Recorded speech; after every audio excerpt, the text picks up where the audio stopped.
Hello everyone. सात्विक revolution book का ये 5th एपिसोड है। आज वाले एपिसोड में हम राइटर के पॉइंट ऑफ व्यू से ये जानने की कोशिश करेंगे कि दूध के बारे में क्या फैक्ट्स हैं। क्यों हमारे पेरेंट्स और ग्रैंड पेरेंट्स हमेशा दूध पीने की सलाह देते रहते हैं। दही, घी यानी दूध से बने हुए जो प्रोडक्ट्स हैं, जैसे पनीर, चीज़, बटर, ये सब खाने की सलाह देते हैं। एक्चुअल में दूध हमारे कल्चर का एक हिस्सा है। इनफैक्ट काउ मिल्क को अमृत कहा जाता है जो बीमारियों से बचाता है। सभी ग्रंथों में दूध की बहुत ही बड़ी महिमा मानी गई है, लेकिन आजकल लोग दूध से दूर होते जा रहे हैं। लैक्टोज फ्री या वीगन फूड की चर्चा होती है। तो ये फैक्टर क्यों और कैसे बना, यहाँ ये समझने की कोशिश करते हैं। दूध इतना नरिशिंग होते हुए भी लोगों ने पीना क्यों बंद कर दिया? आजकल जो दूध हम पीते हैं वो पहले टाइम से टोटली अलग है। जो दूध हमें मिल रहा है वो दूध जैसा दिखता है, पर दूध की तरह है नहीं। वो दूध की तरह स्मेल करना, टेस्ट करना, दूध में जो भी चीज़ें होती हैं उनसे मिल रिजेंबल ज़रूर करता है, लेकिन फिर भी वो दूध दूध नहीं है। पहले गाय जो होती थी वो खुले स्थान पे घास चरने के लिए छोड़ दी जाती थी। वो फ्री घूमती थी और अलग-अलग तरह के घास खाती थी। डिफरेंट घास की जो स्पीशीज़ थी, वो उनमें अलग-अलग न्यूट्रिशन वैल्यू होती थी, उनके मेडिसिनल वैल्यू होती थी। So having access to a diverse range of grasses contributed to a balanced diet for the cow. इसलिए दूध भी उनका जो निकालते थे वो बहुत ही गुणकारी होता था और गाय भी एक्टिव, हेल्दी और हैप्पी रहती थी। पर आजकल गाय को एक शेड में, यानी एक धूप से अलग किसी शेड में बचाकर बांध के रखा जाता है और रस्सी से बांध देते हैं। ना वो कहीं घूम सकती है, ना ही वो फ्री हो सकती है। इवन उसके पैर में रस्सी बांध के दूध निकाला जाता है। उसके गाय के जो बछड़ा होता है, उसको भी उसका दूध पीने के लिए नहीं दिया जाता। सेम जगह पर वो गोबर देती है, वहीं वो यूरिन करती है और सेम प्लेस पर ही वो खड़े होके बैठ जाती है पूरा दिन। तो वहाँ सारी जगह गंदगी और स्मेल रहती है। इसलिए वहाँ पे वो जो ग्राउंड है वो बहुत ही गंदा और इन्फेक्शियस हो जाता है। गाय का जो प्रेगनेंसी पीरियड पहले 9 मंथ का होता था, पर उसके बछड़े को उससे आजकल दूर कर दिया जाता है और गाय जो है वो चिल्लाती रहती है, पर उसके बछड़े को उससे मिलने नहीं दिया जाता। सोच कर देखिए, यदि माँ को बच्चे से दूर रखा जाए तो माँ कितनी परेशान होती है। इसके अलावा गाय को आर्टिफिशियली दूध बढ़ाने के लिए हॉर्मोन्स के इंजेक्शन दिए जाते हैं। पहले जब गाय दूध देना बंद भी कर देती थी, तब भी उसकी देखभाल की जाती थी। वो घर का एक हिस्सा होती थी। पर आजकल जब गाय दूध देना बंद कर देती है, तो उसे स्लॉटर हाउस में भेज दिया जाता है। पहले दूध बेचना कोई बिजनेस के पॉइंट ऑफ व्यू से नहीं हो करता था। There was no push to increase milk production.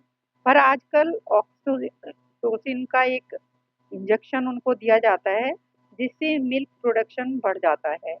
Growth hormones देकर उनसे दूध देने की एक मशीन की तरह से उनको समझा जाने लगा है। पर क्या ऐसी पैथेटिक कंडीशंस में रखी गई गायें, उनका जो दूध है, क्या वो हेल्दी हो सकता है? क्यों लोग दूध हमारे लिए कहते हैं कि हेल्दी नहीं है? उसके रीज़न हैं। पहला रीज़न है कि एनिमल साइंस और बायोटेक्नोलॉजी की स्टडी से ये पता चला है कि पहले 22 वीक में जब गाय दूध देना शुरू करती है, तो उसके दूध में कोर्टिसोल यानी स्ट्रेस हार्मोन बहुत हाई होता है। ये लेवल उसके पेन की वजह से होता है। सेकेंडली, हाई टेम्परेचर और ह्यूमिडिटी जहाँ पर उनको रखा जाता है, तो वो उनके लिए बहुत खराब होता है। एंड ऑफ कोर्स उनके बछड़े को उनसे दूर करके रखा जाता है, वो उनको इमोशनल स्ट्रेस देता है। The stress of living in cramped conditions, of constantly being milked impregnated and injected with growth hormone.